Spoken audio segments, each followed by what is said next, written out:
Sisi furaha yetu kwanza kuiona timu yetu inatengemaa, yaani hiyo ndio furaha yetu. Furaha yetu kwanza kuiona timu yetu ina mabadiliko makubwa, sawa yaani kutoka katika dirisha kubwa kuja kwenye dirisha dogo, timu mabadiliko yamekuwa makubwa. Timu inacheza kwa wakati, inakaba kwa wakati na inashambulia kwa wakati, na tumepata matokeo. Tuna takriban mechi 6 hatujawahi kupata matokeo uwanja Benjamin Mkapa. Hii ndio mechi ya kwanza tunaanza kufungua uwanja tena wa Benjamin Mkapa. Kwa hiyo sisi furaha yetu kwanza kuiona yani changing of our team. Sio, umeelewa? Ndio furaha yetu, furaha ya wana Simba kubwa ambayo imefanya imetamara kireo kwamba tumepata matokeo ya pointi 3 kwa kushinda goli 1 bila. Na mtu tuliyemfunga ndo kinara wa kundi ambaye alizalaulika, alionekana kama ni underdog, lakini mpira siku zote current form ndio inaozungumza katika michezo, katika mashindano. Current form ya Stade Marie ilikuwa ni kubwa, lakini kwenye makaratasi yeye alikuwa poti namba ngapi? Namba 4. Lakini mwisho wa siku amekuja kuapprove watu wrong kwamba wao ndio wanaongoza kundi sasa hivi, na akakutana na Simba mechi ya mwisho, ndio mechi ya kwanza anafungwa na Simba Sports Club. Kwa hiyo furaha yetu kuiona timu yetu ina mabadiliko makubwa, na yale ule usajili ulioingia katika dirisha dogo unafanya kazi ambayo inafanya iliyokuwa inatakiwa na wana Simba. Kwa hiyo furaha yetu ndio iko hapo. Hivi 4 baada ya mchezo huu, mashabiki wengi wa Simba hapa walikuwa mna nguvu kubwa, mnaelekea kwenye mchezo wa dabi ya Kariakoo, lakini wenzenu wanaamini kwamba kesho ndio mchezo wao ambao unaenda kuvuka tena kwa kishindo kwa kile ambacho wanatarajia.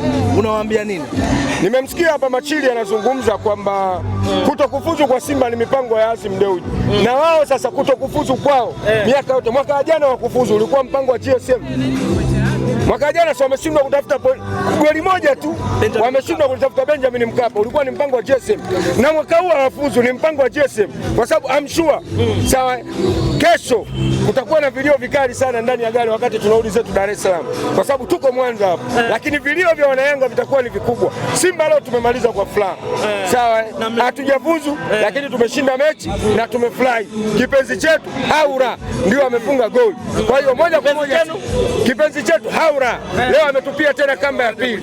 Sasa wewe nikuulize swali, kuna watu walikuwa wanaambiwa sawa, huyu Haura alikuwa anamweka benchi Pacome, wakawa wanabisha sawa. Haura amecheza klabu bingwa mechi hizi, si umeelewa? Ana goli ngapi? Pacome amecheza mechi zote 6, ana goli ngapi? Umeelewa? Pacome sikacheza mechi zote 6 za makundi, ana magoli mangapi? Hana goli, si ndio? Lakini Haura kacheza mechi ngapi? Mechi 3, lakini ana goli ngapi? Ana goli 2. Amekuja katikati sawa ya mashindano, lakini tayari ana goli ngapi? Goli 2. Ina maana angeanza huyu mechi 6 sasa hizi angekuwa na goli 5 mpaka ngapi? Mpaka 6. Kwa hiyo huwezi ukamlinganisha Haura na Pacome. Pacome na Haura wakati wako timu moja, Pacome alikuwa anaanzia sabu, Haura anacheza, yani hiyo winga ni Haura, winga anacheza nani? Anacheza Haubin Klam. Katikati hapa namba 10 anacheza Aziziki, namba 9 Konate. Yule mtoto huyu Pacome alikuwa benchi. Sio, umeelewa? Wakati wanauzwa Haura moja kwa moja ameenda zake Ubelgiji, Belgium. Sio, Pacome anakuja Yanga. Sasa unaweza kumlinganisha Pacome na Haura? Sio, umeelewa? Mechi 3 goli 2, tena mechi kubwa. Lakini Pacome mpaka leo mechi 6 ana goli ngapi? Ana goli. Kwa Pacome sasa ni nani? Haya, ukija kwenye statistics za Simba. Sawa, Yanga mpaka saizi kacheza mechi 5 ana goli 2. Simba ana goli 5 mpaka leo. Kafunga mashindano na goli ngapi? Goli 5. Swala la timu kutokufuzu ni vitu vya kawaida. Simba tangu 2003 tuanze kucheza mashindano haya ya kimataifa, tukiingia makundi tangu 2003 hatujawahi kufanya hatujawahi kushika nafasi ya mwisho, ndio kwanza msimu wa kwanza huu na kutokufuzu. Kwa hiyo Simba hajafuzu mara 2. 2003 tulishika nafasi ya 3, tofauti ya goli 1, lakini msimu huu ndio tumeshika tumeshika nafasi ya 4. Kwa hiyo Simba ndio timu pekee ambayo ilikuwa na ilikuwa na klasi nzuri katika mashindano ya kimataifa. Wao ukiona Simba afuzu, hakuna mwingine atakayekuja kufuzu. Yaani usidanganye, ukiona Simba amefeli basi hakuna mwingine atakayefaulu. Kesho ni kilio. Sawa, hivi wakati Simba amerudi kutoka first half, kipindi cha pili kinaendelea, ni kama vile timu ilikuwa inaonekana high flow katika mfumo ambao ulikuwa na flow mara ya kwanza, ni kama vile safu ya kiungo ilikata. Tatizo hili ni kama limejirudia tena ndani ya Simba kwa mara nyingine, ni kama vile Simba na upungufu wa viungo ambao wanaweza kuhimili dakika zote 90. Huwezi ukasema kwamba safu ya viungo ilikata, isipokuwa ni aina ya mpira na aina ya timu tuliokuwa tunacheza nayo.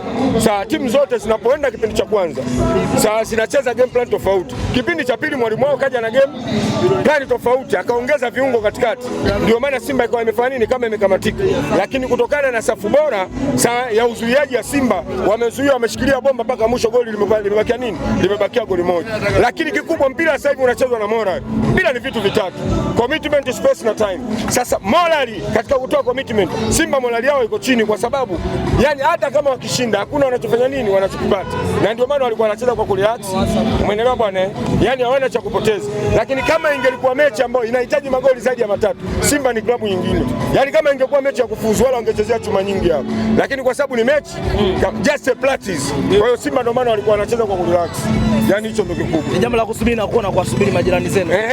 Hawa sasa wanaojifanya viherehere wanaongea sana, wasubiri tarehe moja. Na ndio maana chuma kimoja kimepumzishwa. Nakijua chuma kimoja kimepumzika. Chuma kimekula kadi. Kimepumzika. Kimepumzika. Asante sana.